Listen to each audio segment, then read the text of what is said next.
నమస్తే, నేను Prabhakar నూటంగి. బీఎస్పీతో BRS party పొత్తు కోరింది. రానున్న పార్లమెంట్ ఎన్నికల్లో ఈ ఇరు పార్టీలు కలిసి పోటీ చేయనున్నాయి.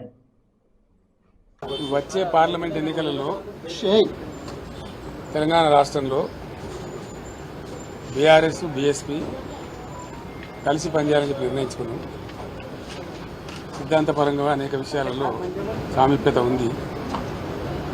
అమలు చేసినటువంటి దళిత బంధు కానీ, దళిత సంక్షేమానికి ఇచ్చినటువంటిది కానీ, రెసిడెన్షియల్ పాఠశాలలు కానీ, ఇంకా చాలా విషయాలలో బలహీనల గురించి, వీకర్ సెక్షన్ గురించి పనిచేసిన చరిత్ర ఉంది. కాబట్టి దాన్ని అనుసరించుకొని ఒక ప్రతిపాదన వస్తే ఇద్దరం కలిసి చర్చించడం నేను ప్రవీణ్ గారు, వారు హైకమాండ్ కూడా మాట్లాడింది. అక్కడి నుంచి వారి అనుమతి తీసుకొని మేము చర్చలు చేసిన తర్వాత కలిసి పనిచేయాలని చెప్పి స్థూలంగా ఒక నిర్ణయానికి వచ్చినాం. పని చేస్తాం కూడా. మిగతా విషయాలు మీకు కావాల్సిన లెక్కలన్నీ రేపు ఎల్లుండి చెప్తాం. అంటే సీట్ల మీద ఏం క్లారిటీ లేదా సార్? వాళ్ళు పోటీ చేస్తారు రేపు అనుకుంటాం. ఇక ఈరోజు స్థూలంగా ఇది అయిపోయింది. బేసికల్గా ఇన్ ప్రిన్సిపల్ ఇది అయింది. తప్పకుండా కొన్ని సీట్లు వాళ్ళు పోటీ చేయాల్సిందే, కొన్ని సీట్లు మేము పోటీ చేయాల్సిందే. ఒకసారి అలయన్స్ అనుకున్న తర్వాత గౌరవప్రదంగానే ఉంటుంది కదా. వీళ్ళు తెలియదు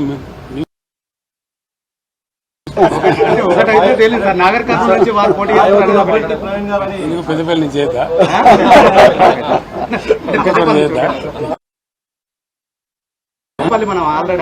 వరంగల్ స్టేట్ ప్రెసిడెంట్ వరంగల్ నుంచి చేద్దా, ఎక్కడేం చేయదు. దానికే ఉంటుంది. జనరల్ సీట్లు కూడా చేయొచ్చు, జనరల్ సీట్లు కూడా చేయొచ్చు.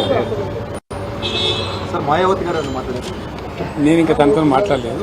ప్రవీణ్ గారు మాట్లాడి ఓకే చేసుకొని మళ్ళీ నాతో మాట్లాడారు. నేను రేపట్ల మాట్లాడతాను. పాత పరిచయం ఇతర పార్టీలు ఏమన్నా కలిసి వచ్చే అవకాశం ఉందా? చూద్దాం ఏం జరుగుతుందో. సస్పెన్స్ ఉంది కదా మనం ఇప్పుడు. Thank you sir. Modi tour pi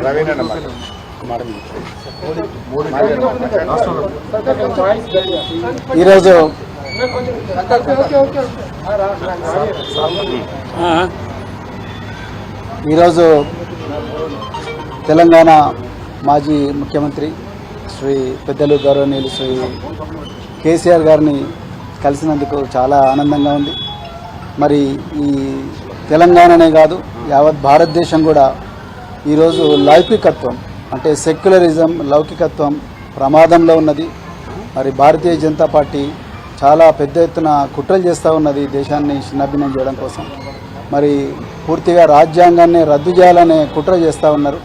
so ఆ పరిస్థితుల్లో మరి సెక్యులర్ పార్టీ అయినా, మరి సెక్యులర్ భావాలు కలిగి సెక్యులరిజాన్ని నిరంతరం కాపాడిన మరి భారతీయ రాష్ట్ర సమితి వారు మరి నేను బైంజీ మాయావతి గారి ఆశీస్సులతోని మరి వారిని కూడా కలవడం జరిగింది.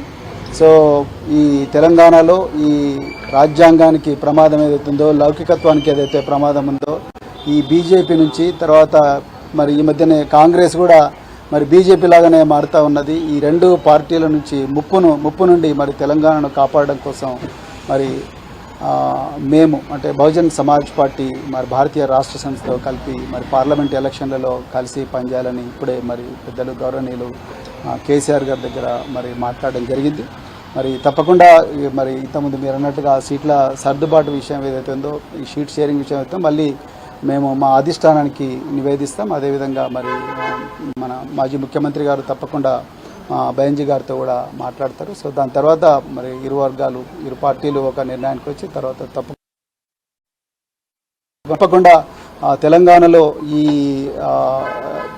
స్నేహం అనేది తప్పకుండా తెలంగాణ ప్రజల జీవితాలను మారుస్తుంది. తెలంగాణ ప్రజల విలువలను ఏదైతే గంగా జమున తహజీబ్ అని అంటున్నామో ఆ విలువలను, ఆ సంస్కృతిని తప్పకుండా కాపాడుతుంది. బహుజన వర్గాలందరి జీవితాలు బాగుపడతాయి. ఇలా నిరుద్యోగులు సంతోషంగా లేరు.